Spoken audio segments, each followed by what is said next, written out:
Assalamualaikum warahmatullahi wabarakatuh. Perkenalkan, nama saya Bunga Aulia Maharani dengan NPM 251063111070. Saya dari kelas PAI 1B, Fakultas Agama Islam, Program Studi Pendidikan Agama Islam. Di sini saya akan menjelaskan perbedaan tentang ilmu hadis riwayah dan ilmu hadis diroyah. Pertama, apa itu ilmu hadis? Secara keseluruhan, ilmu hadis adalah pengetahuan yang mempelajari segala hal terkait hadis Nabi Shallallahu Alaihi Wasallam, mulai dari pengumpulan, verifikasi, hingga penerapannya dalam kehidupan sehari-hari. Ulama seperti Imam Bukhari dan Muslim telah mengumpulkan ribuan hadis dalam kitab-kitab sahih mereka. Tapi ilmu ini bukan sekedar hafalan.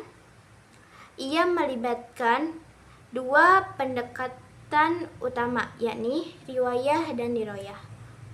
Riwayah seperti mengirimkan surat tanpa mengubah isinya, sementara diroyah seperti memeriksa isi surat untuk memahami maknanya.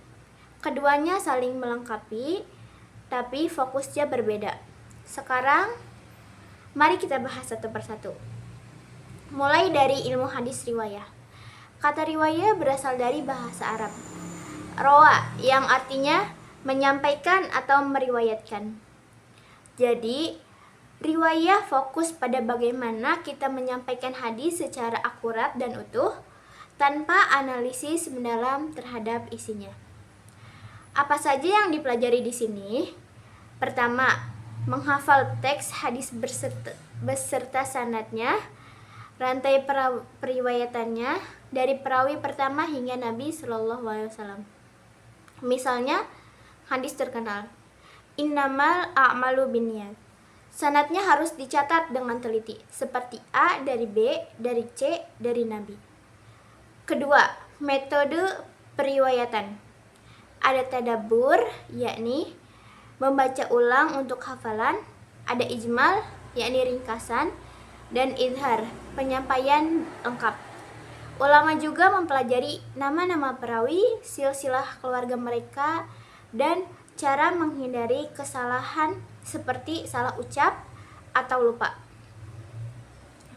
Tujuannya adalah memastikan hadis tersampaikan apa adanya, seperti warisan lisan yang dijaga ketat. Contoh tokoh besar Imam Bukhari yang menghafal lebih dari 300 hadis dan hanya memasukkan 7.000 yang sahih ke dalam Sahih Bukharinya. Metode belajar riwayah lebih ke hafalan dan praktek, seperti murotal, bacaan berantai dari guru ke murid, atau mendengar langsung. Tanpa riwayah yang kuat, kita tak punya bahan untuk dianalisis. Riwayah adalah fondasi. Sekarang kita beralih ke ilmu hadis diroyah.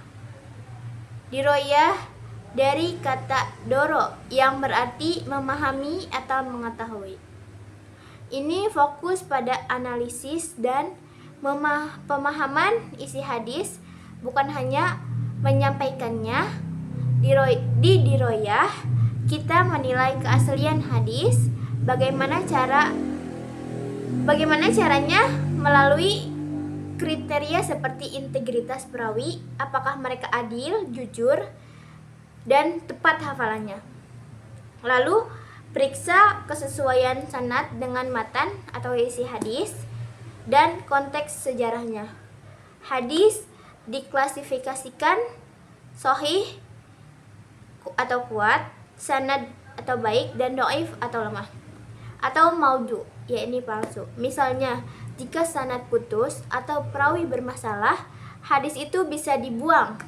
Diroyah juga mencakup tafsir makna, aplikasi dalam fikih, akidah, atau etika. Cabangnya meliputi mustalah al-hadis atau istilah-istilah hadis, dan kritik terhadap perawi. Apa tujuannya? Tujuannya adalah memverifikasi kebenaran dan mengekstrak hikmah agar umat bisa menerapkan hadis dengan benar, bukan asal ikut. Tokoh contohnya Ibnu Hajar al-Asqalani, penulis Fath al-Bari yang menganalisis Sahih Bukhari secara mendalam. Metode belajarnya lebih kritis, berbandingan dengan sumber, pemahaman bahasa Arab dan sejarahnya. Metode belajarnya lebih kritis, berbandingan sumber, pemahaman bahasa Arab dan sejarah. Di riwayah membangun di atas riwayah untuk pengetahuan yang berguna. Jadi, apa perbedaan utamanya? Riwayah tentang transmisi atau fokus hafalan dan akurasi sanad. Riwayah tentang analisis, fokus verifikasi dan makna. Riwayah seperti pengantar, riwayah seperti pemproses. Tanpa riwayah tak ada hadis untuk dianalisis. Tanpa riwayah jadi hafalan kosong. Keduanya esensial untuk menjaga kemurnian sunnah Nabi. Singkatnya, pahami riwayah untuk menyampaikan, riwayah untuk memahami.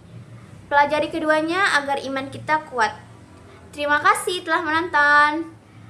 Wassalamualaikum warahmatullahi wabarakatuh.